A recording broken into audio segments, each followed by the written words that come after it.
Therapy Tuesday with Dr. Christy Kane. Tonight's topic is going to be what do you do when nothing works?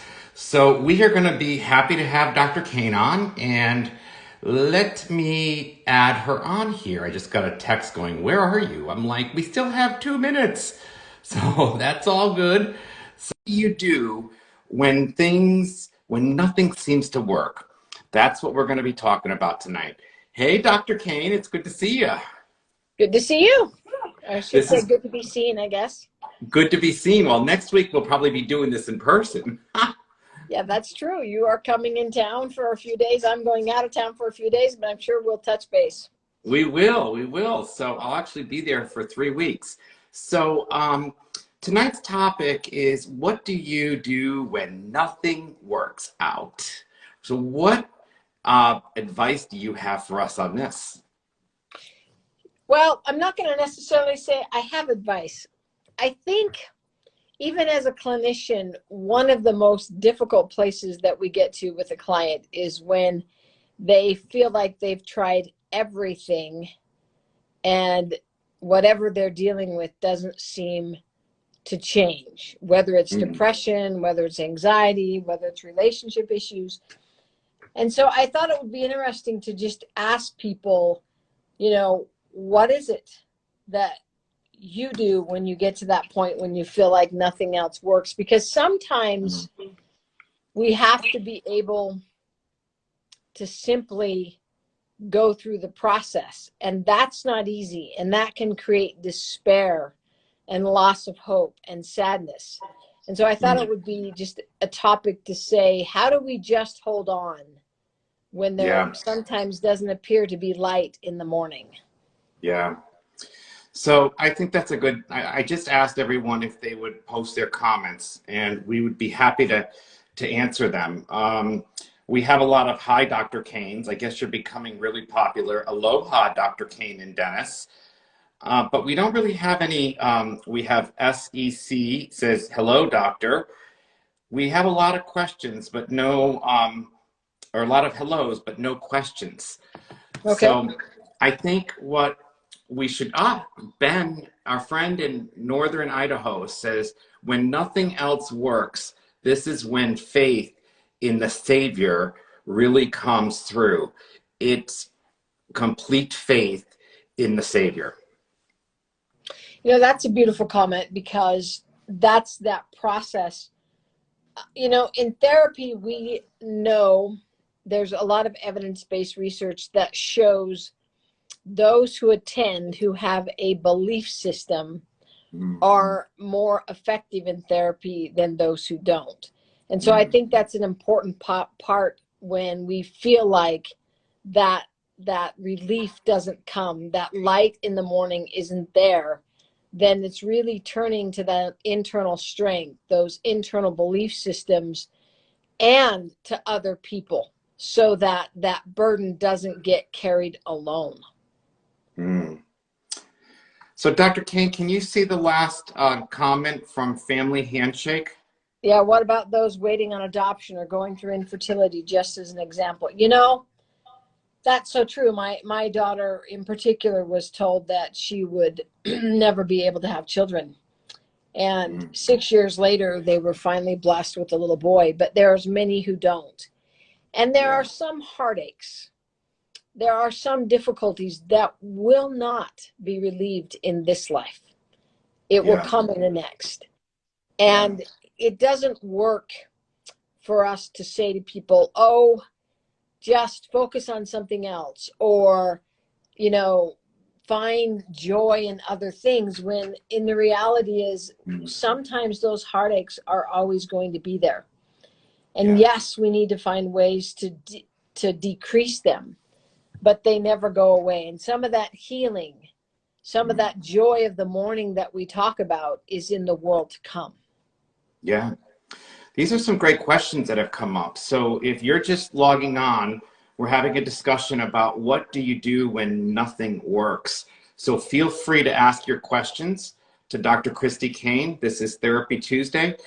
Dr. Kane, I was actually listening to a conversation about a talk from an author that was talking about how to apologize authentically.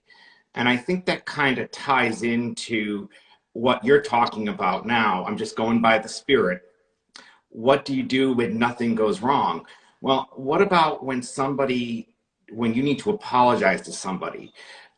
They were talking about ways of being authentic and ways of being, different ways of apologizing. And I thought that was a pretty cool conversation. Do you have anything to share on this? I think there's two things to think about in the process of apologizing authentically. First of all, as you said, you're using the word authentic. So that means it's coming from the heart. It's not because someone's told you have to do it, but you genuinely feel it needs to happen.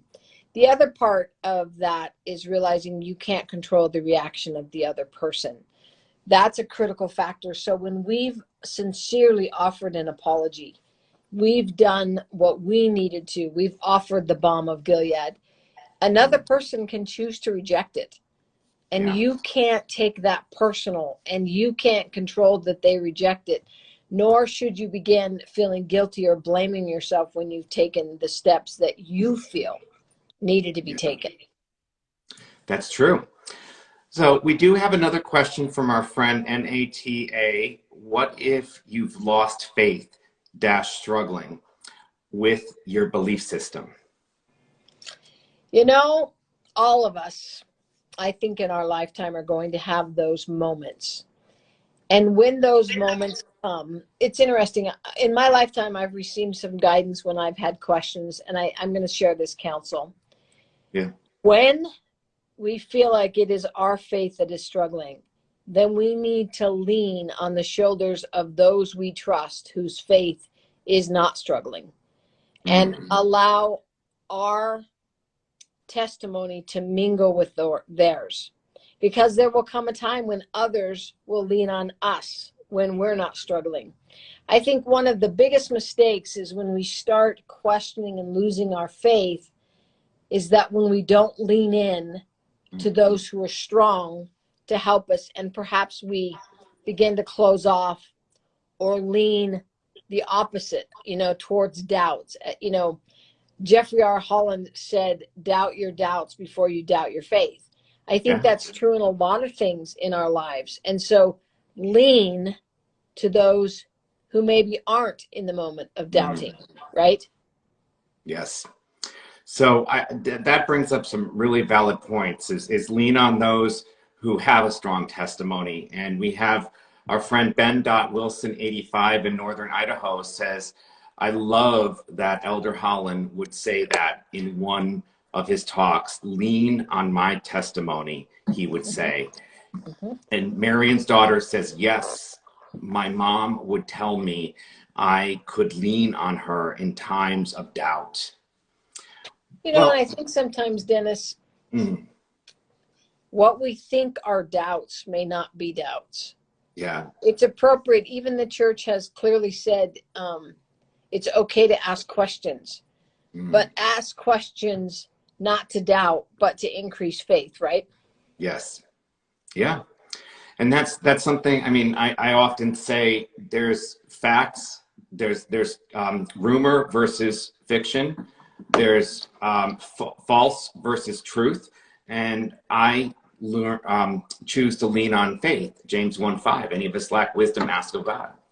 Right. So that's and it's also important to lean on others when we're struggling with that. So we have Family Handshake says faith is not always certainly, but trust in God.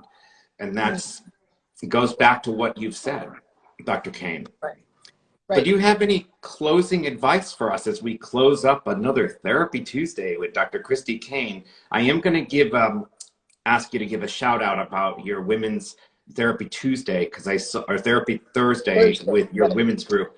But I did see that on your Instagram. There was a video you did, and there was also a poster I think I saw in your stories and your feed that you posted. So starting this Thursday at 9 a.m. Mountain Standard Time, which will be 8 a.m. Pacific, 10 and 11 the other time zone, Central and Eastern. We're going to be holding via Zoom a women's issue group, and it's going to be any issues that, you know, women want to bring and talk about. I go back to what Marjorie Pay Hinckley said, when women need women. And so it's going to be a fun group to begin running, and it's going to run every Thursday, except for when I might travel, and then I'll assign someone else to do it on my behalf. And then my closing thoughts are this: we're all going to find that permanent cross at some point in our life that is not going to go away. It's not going to go away by fasting. It's not going to go away by prayer. It's going to be something that is our continued cross to carry. But we shouldn't, in all aspects, seek to carry it alone, because then the darkness can come. So whatever the burden is, don't seek to carry that immovable cross alone. Yes, I agree 100% with you, Dr. Kane. Even a therapist needs a therapist, correct? Yes, I'm sure that is the case. Yes. So we have our friend Julie says, "Aw, I love that." And do you mind if I share the phone number that was in your flyer that I just saw pulled up? No, so that they can log into Zoom, join a meeting, and then it's 801-111-9999. Excellent. So we have Graham Cherry says, or first, we got quite a few comments. We have Mountain Mom 33. Is there a charge for the Thursday group? The first one is going to be free, and then after that, it'll be $25 each time. Okay. Marion's daughter says, thank you. And then we have Graham Cherry says, you are both such a blessing to follow you both. Thank you. So yes, if you're not following Dr. Christy Kane, click on that button up there where it says Therapy Tuesday, arrow down, and you can actually follow Dr. Christy Kane. She's located in Highland, Utah. And we've been doing this for quite a few months now. We have a lot of fun doing it. So please tell your friends and get interactive. And we'll see you next week for Therapy Tuesday with Dr. Christy Kane. Sounds good. Thanks, Dennis. Bye-bye, everyone. Thanks.